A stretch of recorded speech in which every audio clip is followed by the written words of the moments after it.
Notre secours est dans le nom du Seigneur, qui a fait le ciel et la terre. Nous continuons notre série, l'épisode sur Saül roi. On en est au début, Saül est un peu gauche, mais allez, on va lui laisser sa chance. 1 Samuel chapitre 11. Nahash, l'ammonite, monta prendre position contre Yabesh de Galad. Alors tous les gens de Yabesh dirent à Nahash: « Conclus avec nous une alliance et nous te servirons. » Mais Nahash l'ammonite leur fit cette réponse: « Voici comment je la conclurai.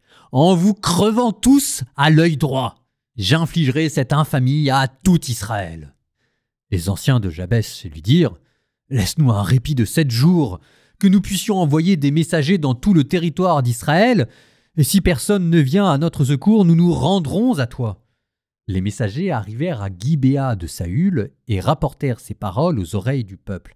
Alors tout le peuple éclata en sanglots.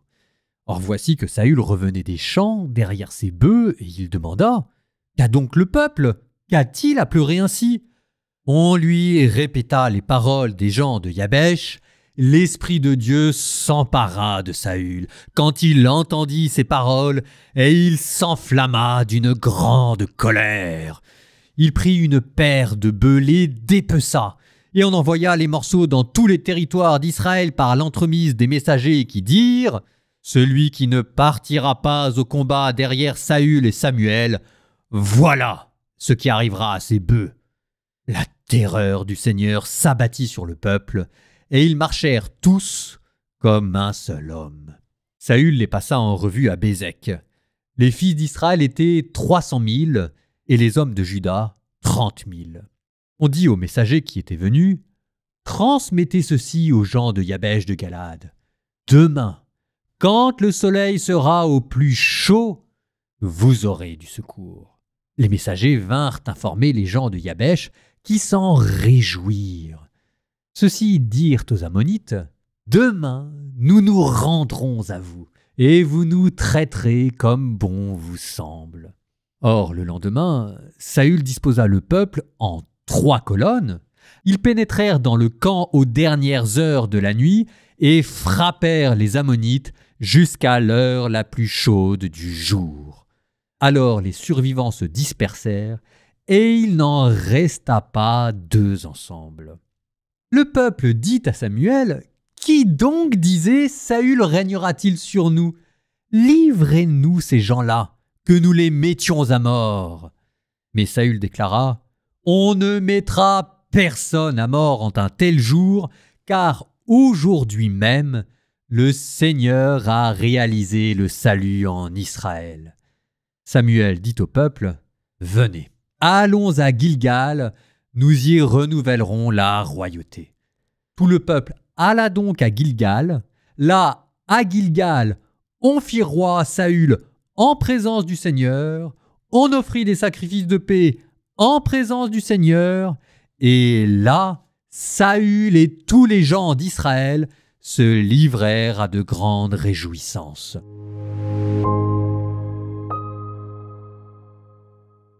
Nahash l'ammonite est un méchant, mais un vrai méchant, qui ne cherche qu'une chose, c'est à humilier les habitants de Yabesh. Les habitants de Yabesh qui sont prêts à faire un pacte et que Nahash accepte à condition de leur crever un œil. C'est sympa, non? 2 interprétations. Vous pouvez dire que crever l'œil droit, c'est rendre les gens incapables de tirer à l'arc. Vous pouvez aussi dire que crever l'œil droit de ces personnes, c'est le simple plaisir de les humilier et de leur prouver qu'on peut bien leur crever les yeux. De toute façon, personne ne viendra à leur aide. C'est rajouter à l'humiliation de devenir asservi à un roi étranger, l'humiliation de se sentir rejeté par son propre peuple. En fait, c'est de ça dont il est question ici. C'est pas tellement de s'emparer des habitants de Yabesh de Galad, c'est de mettre à l'épreuve l'unité nationale et de montrer que ce peuple qui prétend en être un n'en est pas un. Parce que s'il y a bien une chose que ce roi est sûr, c'est que personne ne va venir aider les habitants de Yabesh de Galad. Souvenez-vous, dans le livre des Juges, c'est ceux-là même contre qui tout Israël était monté en guerre. c'était l'épisode glauque de cette concubine découpée en 12 morceaux. Ça, c'était les Benjaminites qui étaient responsables de la situation, mais tout Israël était monté pour se venger de Benjamin, sauf Yabesh de Galaad. Et comme on avait failli exterminer la tribu de Benjamin, et pour lui assurer la survie, pour se venger entre guillemets, les habitants d'Israël étaient partis voler leurs femmes pour les donner aux Benjaminites. Et donc, les habitants de cette ville à qui on veut crever les yeux, ce sont des parias au reste d'Israël. Souvenez-vous, c'était la fin du livre des juges. Donc les habitants de Yabesh, c'est pas du tout dit que quelqu'un en Israël vienne les aider. Il y a un contentieux qui dure encore. Et ça explique aussi pourquoi est-ce que Saül, lui au contraire, veut les aider, Saül et toute sa tribu de Benjamin, parce que précisément ce sont les femmes de Yabesh de Galaad qu'on a pris pour leur donner. Donc entre ces deux clans, il y a des liens matrimoniaux extrêmement forts, mais qui les mettent à l'écart de tout le reste d'Israël, parce que la tribu de Benjamin, c'est celle qui a violé la concubine, et les habitants de Yabesh de Galaad, ce sont ceux qui n'ont pas voulu participer à la guerre. Donc nous voilà de retour à l'époque des juges, avec des tribus totalement désorganisées, et qui n'ont plus que les yeux pour pleurer, dit le texte. Oui, mais voilà, là où les juges disaient « En ce temps-là, il n'y avait pas de roi et chacun faisait comme bon lui semblait », il y a maintenant dans le livre de Samuel un roi, Saül. Sauf que Saül, manifestement, il n'a pas dû impressionner beaucoup de monde parce que il est le dernier au courant de ce qui se passe. On envoie des messagers, ils viennent même pas le voir et il apprend par la rumeur ce qui s'est passé. Oui, mais Saül, il a été oint par Dieu et voilà que tout d'un coup, comme un possédé, et je pense que le mot est bon, il se met à agir de manière prophétique. Voilà que, tout d'un coup, Saül le timide se met à prendre des bœufs et d'une force surhumaine les dépaisse en 12 pour les envoyer à toutes les tribus, ce qui n'est pas sans vous rappeler cette concubine violée que l'on avait à nouveau dépecée en 12 pour les envoyer à toutes les tribus. Ah, c'était pas des tendres, les Israélites. Quand fallait envoyer des messages forts, ils savaient faire. Saül est dépassé et c'est la même terreur qui saisit tous les habitants d'Israël, mais cette fois-ci, et on voit le chemin qui a été parcouru quand même depuis le livre des juges. Cette fois-ci, c'est pour que tout le monde s'unisse contre un ennemi extérieur et pour venir sauver les habitants de Yabesh. Et force est de constater que, écoutez, notre petit Saül réussit l'épreuve. Il gagne la guerre. Non seulement il gagne la guerre et réussit à réunir le peuple, mais en plus il emporte l'unanimité et l'adhésion de tout le monde qui l'acclame comme roi. Et son premier geste, et c'est pas rien, est un geste de magnanimité.